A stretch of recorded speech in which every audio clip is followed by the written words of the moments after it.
In the past hour, several explosions have been heard in the Iranian capital, Tehran. Joining me is former IDF spokesperson and senior fellow at the Foundation for Defence Democracies, Jonathan Conricus. Thanks so much for your time, Jonathan. This has happened in the last hour. Israel says they are against military targets and has said that it is retaliation. What kind of military targets would it be hitting? Yes, good morning, Laura. I think that, to put this into context, what we're seeing is the first Israeli round of strikes. I don't think that it will be the last one. I think that there will be an Iranian response, and after that, additional Israeli strikes. So what we're seeing is really, I think, a new chapter in the history or the story of the Middle East.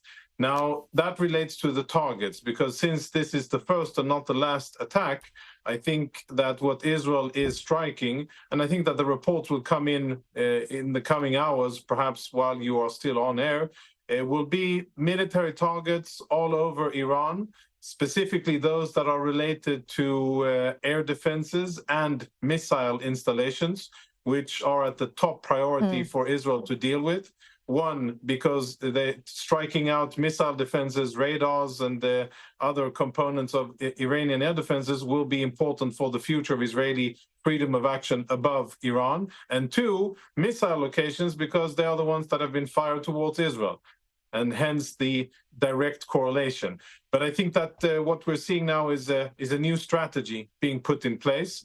I do know that the Americans, the White House, was notified a few hours before the strike, and I understand that it is only so far military targets, not nuclear, and not necessarily targets that are related to the production of oil. Even though they're all there for the striking, I think Israel has currently made the decision to strike only military targets. Okay, as you say, the White House would have been notified a couple of hours before these retaliatory strikes hit. And you say this is the start of a new strategy. What is that strategy? When's the last time Israel actually hit targets inside of Iran?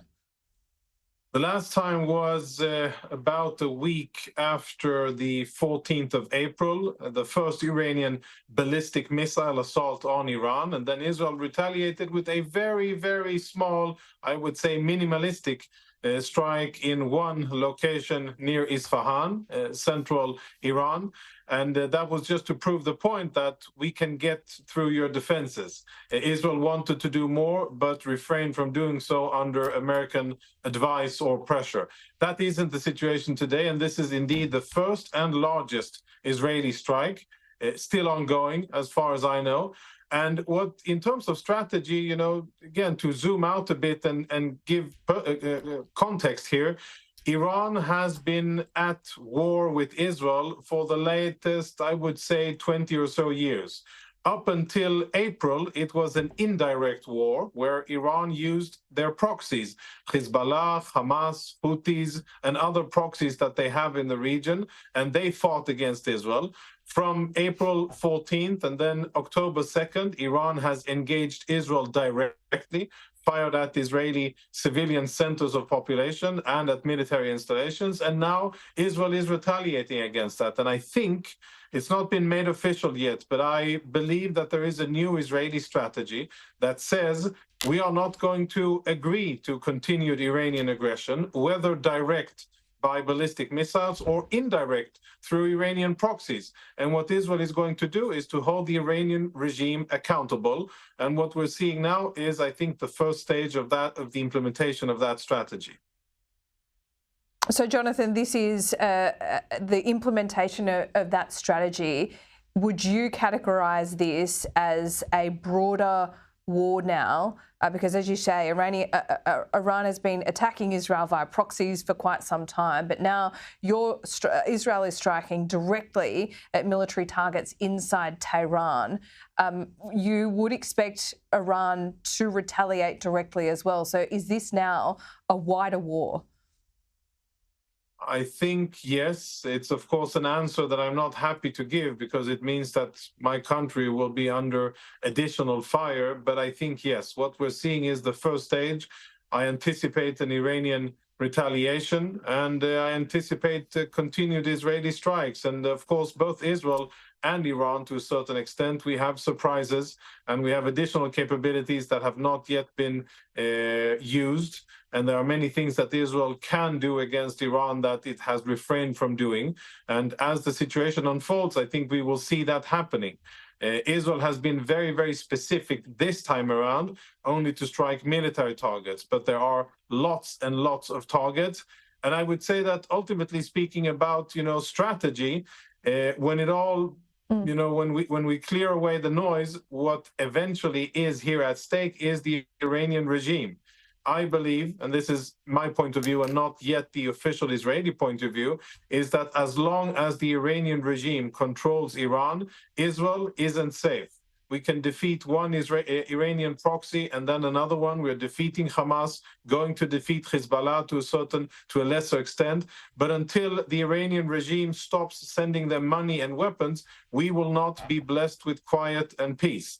And therefore, I think that, the overarching strategy is going to engage with the regime and in order to force it to stop, whether through just the use of blunt force or other means. That's a few weeks and months in the future, but this is where we are heading. Yeah, let me ask you about the timing. Just one final question here, because it is a number of weeks after that missile attack from Iran on targets in Tel Aviv and around Israel. 25 days, there you go. And it also comes at a time where we are just 10 days out from the US election. With this further engagement or new strategy, as you say, directly targeting Tehran, do we assume, and can we assume, that Israel will need more direct and indirect support from the US, from the White House? Yes, I think that's a fair assumption. I think that Israel coordinates its efforts in advance. And I think that what Israel did today, even though it hasn't been said so by the Americans, was sanctioned by the Americans. And the targets were shown in advance, and they got at least tacit approval. That makes sense. And it really goes along the lines of the more minimalistic approach and not the bigger approach, which many in Israel believed was what needed to be done to strike hard at both military, regime, economic and nuclear targets in order to send an overwhelming message to the Iranian regime. But what Israel has done is a much smaller version of that, probably taking into consideration what you mentioned, that we are ahead of very important elections in the US, and that Israel doesn't want this to be the main topic of the US elections. I think that the relationship is strong, and it is withstanding a lot of political pressure and external and internal interference on both sides, in Israel and in the US. And I think that the common shared interest here of undermining the belligerent and aggressive Iranian regime eventually will come to the fore, and the US and Israel will be doing this together. Israel will be executing it, and I think that the Americans will be supporting it. Jonathan, thanks so much for joining the program today. I appreciate it. We'll be speaking to you again soon, no doubt.